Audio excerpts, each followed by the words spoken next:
Bonjour à tous et à toutes, bienvenue sur le podcast du karting de Muret, un podcast autour du karting et du sport automobile. On se retrouve avec Alexis Jardil, le patron du karting de Muret.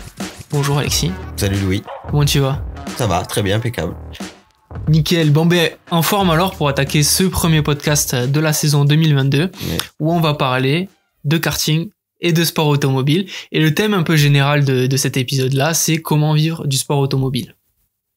Comment vivre du sport automobile, d'accord. Okay. C'est ça. Donc c'est un sujet assez large.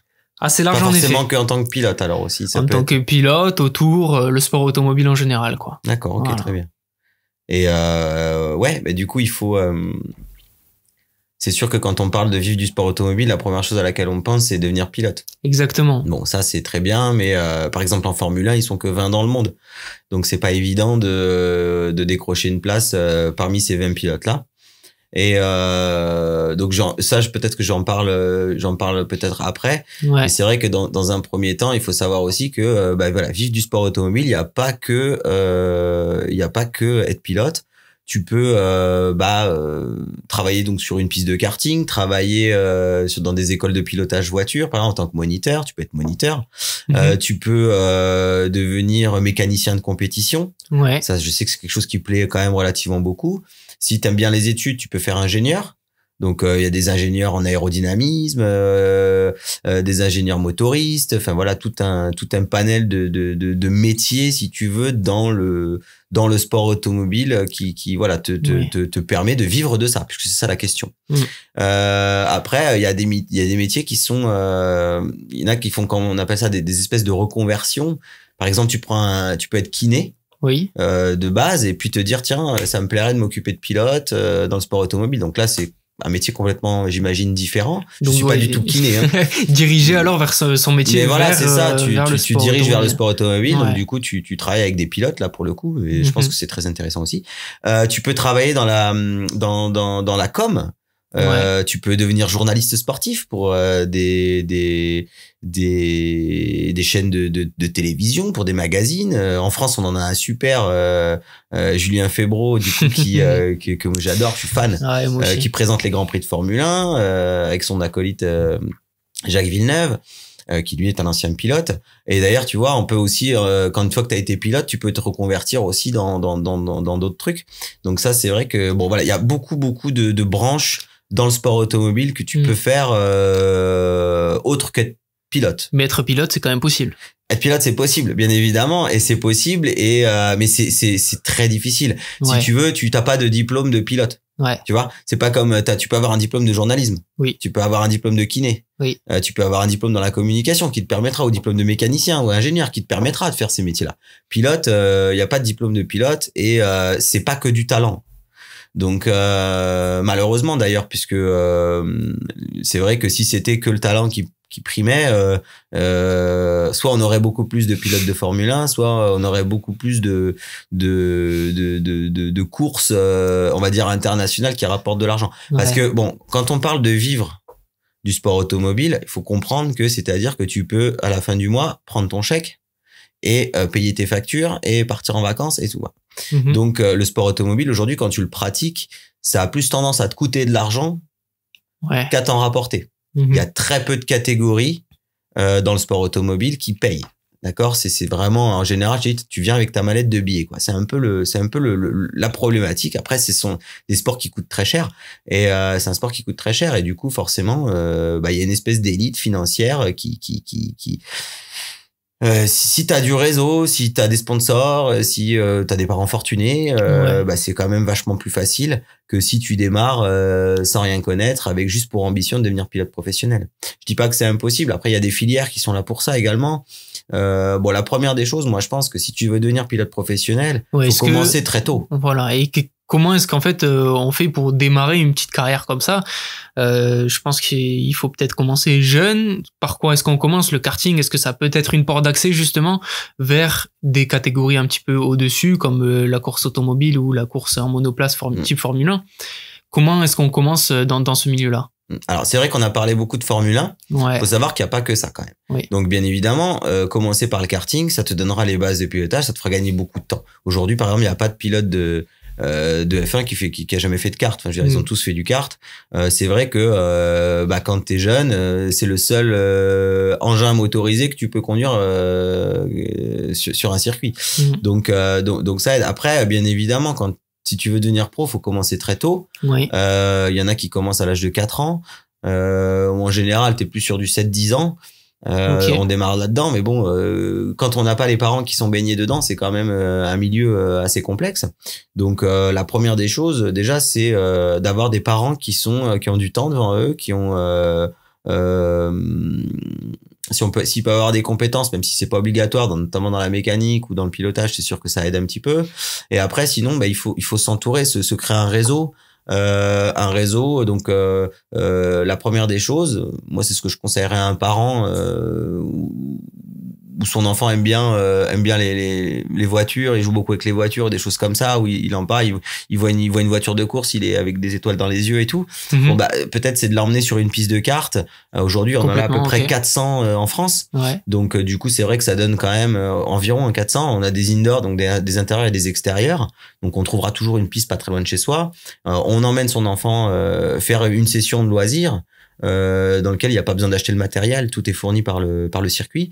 Et puis voilà, on voit déjà si ça mord quoi, si l'enfant aime ça, s'il sort de là et qu'il est demandeur et qu'on a un peu d'ambition pour lui ou voilà, et je dis bien pour lui, je veux pas dire l'ambition pour soi parce que c'est l'enfant qui sera pilote, hein, c'est pas le parent, et ça c'est important de le préciser. Très important de le préciser. Effectivement. Beaucoup de pilotes font ça parce que papa adore ça, et bon des fois ça match, des fois ça match pas. Ouais. Donc surtout pas forcer l'enfant, clairement c'est ça, c'est important.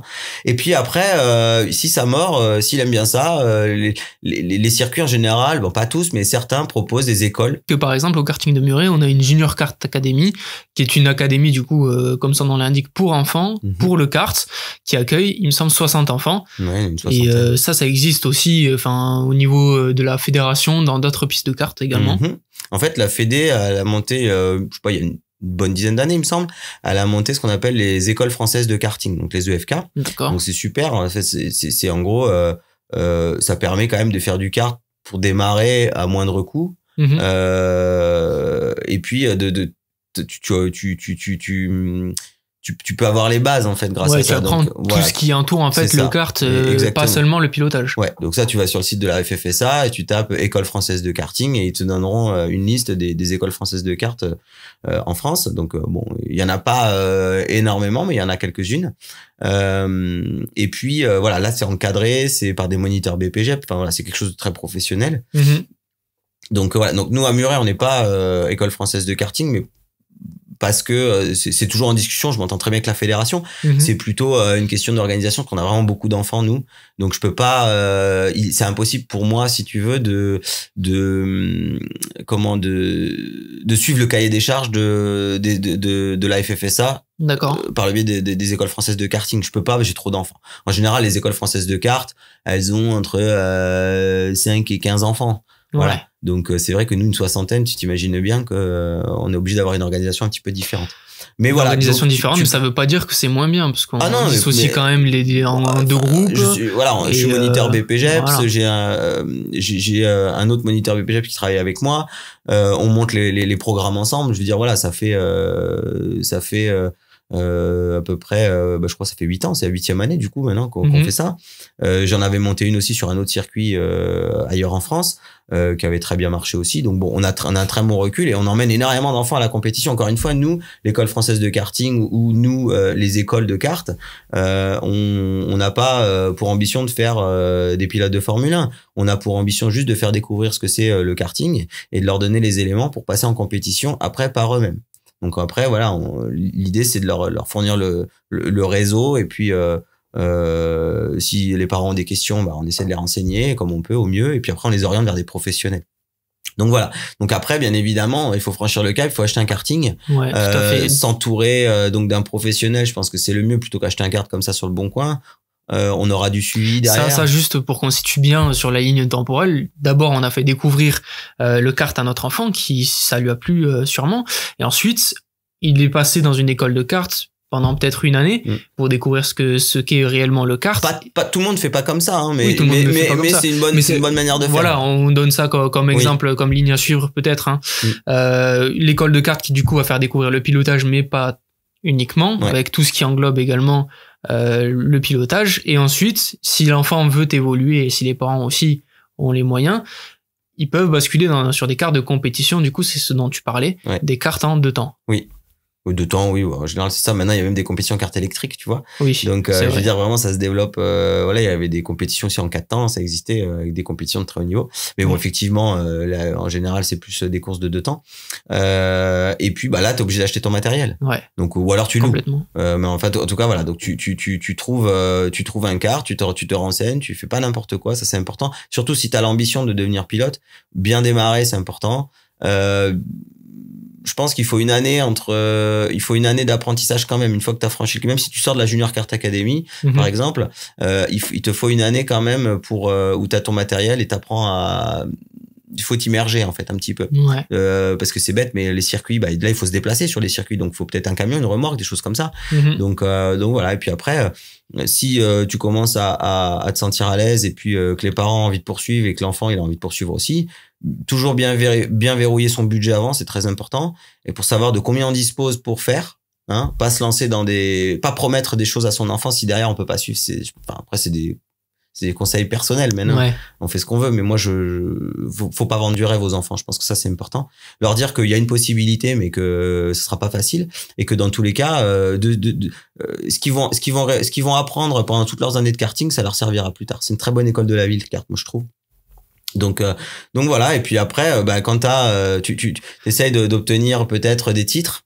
Si tu veux devenir professionnel, c'est quand même mieux d'obtenir des titres, champion de France, des choses comme ça. Et puis après, il faut franchir le cap en voiture, puisqu'en karting, pour être payé, c'est compliqué. Donc en tant que pilote, donc faut partir en voiture. Là, par contre, t'es obligé d'avoir des sponsors. Donc il faut même ton enfant doit absolument apprendre à se professionnaliser.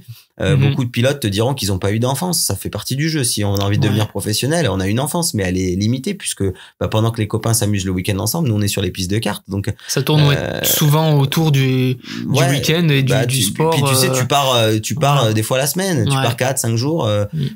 Tu vois, tu loupes l'école, faut rattraper. C'est une organisation, même au niveau des parents, au niveau de tout ça, un budget, une organisation. Donc voilà, donc il faut à partir du moment où tu passes en voiture, en fonction des budgets, t'es obligé à un moment donné de te professionnaliser. Il faut que ton enfant ne pense il faut qu'il pense à son métier d'avenir. Il faut pas qu'il s'occupe de récupérer des fonds. C'est pas à lui de faire ça. Ça, c'est vraiment aux parents de se mouiller, clairement. Hein. Beaucoup de parents se sont privés pour pouvoir offrir certaines choses, des chances. Des fois, ça marchait, des fois pas. Ça fait partie du jeu. Je pense on te retire toujours quelque chose à la fin. Voilà. Après, des budgets en voiture, on n'est plus du tout sur les mêmes budgets qu'en kart. Une saison de F4, t'es entre 150 000 et 250 000 euros. C'est la première étape à franchir en voiture. Et en plus, là, t'es plus tout seul parce que tu nous as parlé de cette première année de débrouille en kart où là, tu es tout seul et t'essayes vraiment de te familiariser avec tout cet environnement-là qui est quand même nouveau et qui est quand même un milieu vraiment assez fermé et qu'il faut découvrir et prendre le temps de découvrir. Mais une fois qu'on veut passer sur soit du kart vraiment de haute compétition pour gagner des titres, comme tu l'as dit, ou aller vers directement de la monoplace, là on intègre des teams, enfin des équipes avec des gens qui sont autour de nous, qui sont là pour nous conseiller et nous aider aussi au quotidien. Bah oui, en fait quand tu passes en voiture en général, je parle en tant qu'adolescent. Tu passes en voiture à 14 ans, en général tu as de l'ambition. Tu as envie de faire quelque chose. C'est rare les gens qui se disent à 14 ans je vais faire de la voiture juste pour m'amuser. Bon, surtout que les budgets, comme je viens de te dire, une saison de F4 t'es à 150 000 entre 150 000 et 250 000 euros, c'est le prix d'une baraque quoi.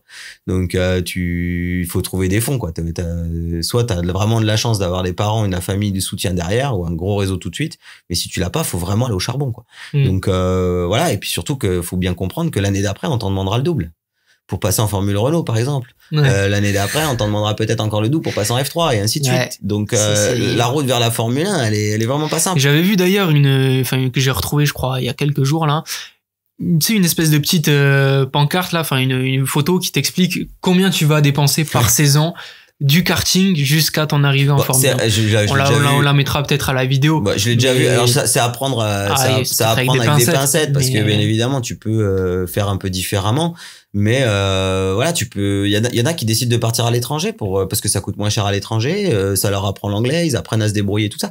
Tu sais, il y a moi je me rappelle de Pierre Gasly dans Netflix avait fait un reportage, il me semble que c'était Netflix. Du coup, tu le vois bien, il est en Formula Nippon, il me semble, et tu le vois bien, il est tout seul, quoi. Tu vois, il est parti de l'autre côté au Japon faire ses courses. Sa famille, elle est pas avec lui, quoi. Il vit, il est dans les hôtels, tu vois, enfin, tu te rends compte, je sais pas quel âge il avait, peut-être 17 ans ou 18 ans, j'en sais rien. Enfin, tu vois, enfin, c'est chaud quand même, c'est vraiment une vie, quoi. Et puis parallèlement, eh ben, il doit s'entretenir physiquement, il doit absolument faire du sport. C'est 2 heures de sport par jour, 5 fois par semaine.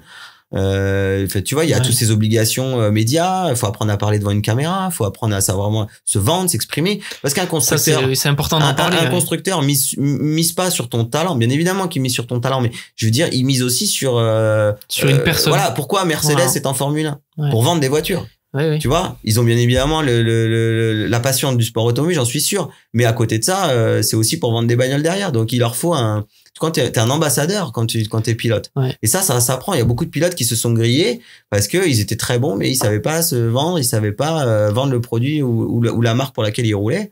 Et du coup, ils se sont grillés tout seuls. Apprendre à être un pilote complet, du coup, savoir que il ne faut pas uniquement miser sur le pilotage. On en revient au sujet de base où tu parles de comment vivre du sport automobile. Donc on a parlé de tous les métiers, on va dire annexes. Mais le métier de pilote, je t'assure que le pilote, c'est 50% de son job, hein. Et franchement, c'est pour être gentil, quoi. Parce que tu regardes un Grand Prix de Formule 1, les mecs, ils sont 2 heures dans la bagnole ou 3 heures dans la bagnole sur 3 jours. Et il y a cette année 23 Grands Prix, je crois, cette année entre 21 et 23 Grands Prix. Donc le reste du temps, voilà, Fernando Alonso qui disait qu'il passait plus de 250 nuits par an à l'hôtel. Tu vois? C'est colossal, ouais. Mais oui, parce que puis tu finis ta course, il y en a plein qui sont champions du monde, ils ont dit ouais, mais on n'a pas encore réalisé, et puis demain je dois être à Paris parce qu'il y a un sponsor qui fait une représentation, et le lendemain je suis à New York parce qu'il y en a un autre, et en fait, quand est-ce que tu rentres chez toi pour profiter de ton titre? Tu vois, donc, le temps qui passe à être devant des caméras aussi, à parler aux journalistes, et enfin même des fois tu les vois à la sortie des Grands Prix, même eux ne savent même pas quoi dire, et avoir des fans, tu sais, un petit jeune là de pilote qui marche super bien et qui est en train un petit peu de lancer certaines, c'est Lando Norris. Je prends cet exemple parce que tu vois beaucoup sur les réseaux sociaux, parce que c'est dans l'air du temps, tu vois, et du coup, il a beaucoup de fans, beaucoup de followers et tout. Donc, tu vois, et tout ça, mine de rien, les équipes, elles regardent. Qu'est-ce que, à lui, si on le prend, il va nous apporter, tu vois, il est de notoriété publique, tu vois, quand tu deviens de notoriété publique, là, on vient de chercher. Donc, voilà, c'est vraiment, un métier, très, très complet, vraiment pas facile. Avec très peu d'élus malheureusement, et faut bien garder à l'esprit que de toute façon ce qu'on va apprendre dans sa carrière, ça nous servira certainement pour plus tard. Regarde, moi j'ai essayé de devenir pilote, j'ai fait ce que j'ai pu, j'ai pas réussi, et puis pourtant je travaille toujours dans le sport automobile, tu vois. Tout à fait. Tu vis quand même du sport automobile, et je pense que t'en es quand même content. Et je suis ravi. Donc voilà, mais à la base mon souhait c'était de devenir pilote. Puis à un moment donné, après aujourd'hui je suis épanoui dans ce que je fais, et j'ai pas de regrets, mais j'ai vécu des expériences formidables. Donc voilà, le vivre du sport automobile, c'est très large, et il y a plein de débouchés, il faut juste garder la poursuivre son rêve de gosse, ça peut être une bonne idée quand même, mais il faut garder à l'esprit que le pourcentage de gens qui réussissent est quand même faible, mais qu'il y a quand même des passerelles et des trampolines entre guillemets pour pouvoir faire des métiers annexes autour. Si jamais il y a pas que la Formule 1, il y a le GT, il y a le rallye raid, il y a le WRC, le rallye, enfin tu vois, tu peux devenir organisateur de rallye, il y a plein de trucs, enfin voilà, c'est hyper complet. Le mieux de toute façon, c'est de s'immerger dans les mondes, dans les différentes catégories, de regarder ce qui nous plaît, et puis en fait, tu sais, à un moment donné, tu rencontres quelqu'un, et cette personne, elle change ta vie, elle est même pas au courant, mais toi non plus à ce moment-là, mais elle change ta vie, et puis tu prends des horizons que t'avais pas forcément pensé au départ, quoi. Ça s'appelle la vie, en fait. C'est un peu la vie. Je pense que du coup, on va pouvoir presque même clôturer sur ça. Ouais, c'est très très beau. On a pu parler de quand même pas mal de choses. On a pu voir que le sport automobile, c'est pas juste être pilote, qu'il y a énormément de choses qui gravitent autour, que les pilotes dépendent aussi de ces personnes-là, parce que les teams de Formule 1, par exemple, c'est des milliers de personnes qui travaillent pour une ou deux personnes qui sont à la fin dans le baquet, et que tout ce team-là qui travaille autour a aussi des responsabilités hyper importantes et que ce sont des jobs passionnants. Et sinon, on peut toujours faire comme Alexis et acheter une piste de karting pour promouvoir un peu le sport automobile aussi. Et voilà, apporter du bonheur aux gens. Tu sais, pour finir, là où j'ai trouvé là où j'ai rangé ma frustration de pas réussir à devenir pilote, c'est j'ai adoré transmettre. Ouais. Transmettre ma passion, transmettre le pilotage. Je pas dire que je prends autant de satisfaction qu'à piloter, mais pas loin. Tu sais, quand tu donnes des conseils de pilotage à un petit jeune qui devient un pilote expérimenté, un bon pilote qui finit avec des titres et tout, c'est valorisant aussi.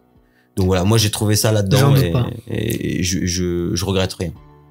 Ça marche. On va conclure là-dessus du coup. Merci d'avoir suivi ce premier épisode de la série 2022 des podcasts de karting de Muret. La prochaine fois qu'on se retrouvera, ce sera peut-être pour parler de Alexis et de sa piste de karting, de comment est-ce que on pourra devenir patron d'une piste de karting. Voilà. Merci Alexis d'avoir pris le temps de discuter sur ce sujet-là. Eh ben écoute, avec plaisir. À la prochaine du coup. À la prochaine.